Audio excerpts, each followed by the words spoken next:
Australia's 46th Parliament will be a crucially important place and time for integrity and accountability at a federal level.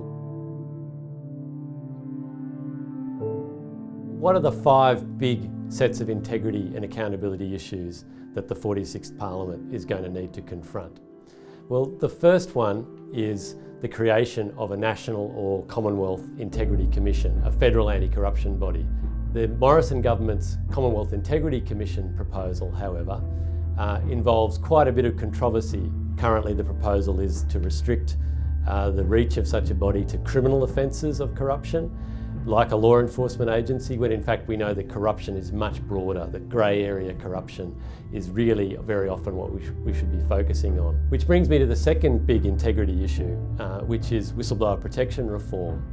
And it was a big success of the 45th Parliament to already achieve a very historic step in terms of improved whistleblower protection for private sector workers under corporation law reforms which have just commenced. So now we need to get on and both upgrade the public sector whistleblowing protections at a federal level, and also try and make sure we achieve much better consistency and simplicity in how these protections work. And this has only been reinforced in its importance by the recent, in June, raids by the Australian Federal Police on Australian media organisations.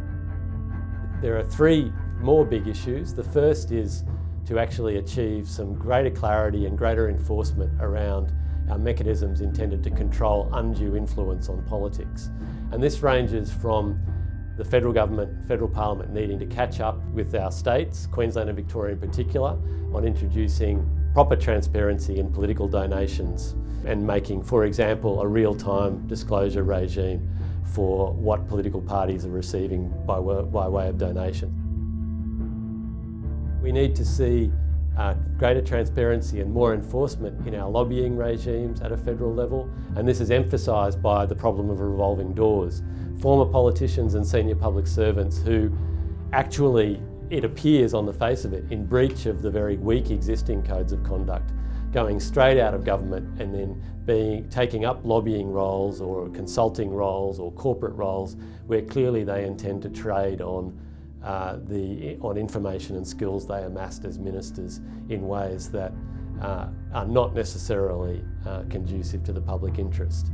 The fourth big issue is going to be that we should finally see some movement towards regulating truth in election campaigning. This last federal election saw more falsehoods, more misleading information spread on social media, which clearly amounts to misleading and deceptive conduct. In the rest of our society, in business and in normal advertising, we have controls on misleading and deceptive conduct. And it's time that we actually introduced equivalent controls to political advertising, to political communication, especially in the age of fake news. And finally, we have some very serious international responsibilities that we need to be addressing, including proposed reforms to our foreign bribery laws, proposed reforms to our anti-money laundering laws, and in particular, we need to see our National Integrity Commission take on a role that is about helping coordinate with state bodies our response to those sorts of corruption problems.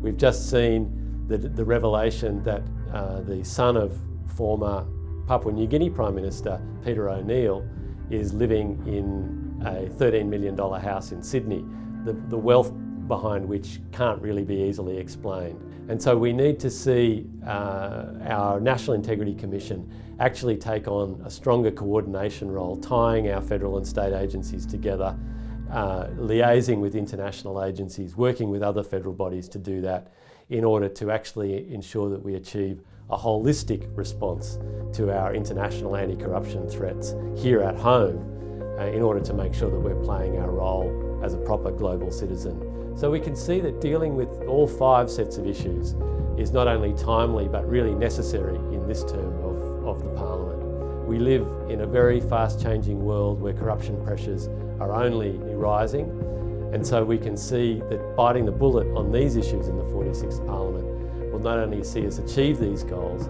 but it's what the vast majority of Australians want to see.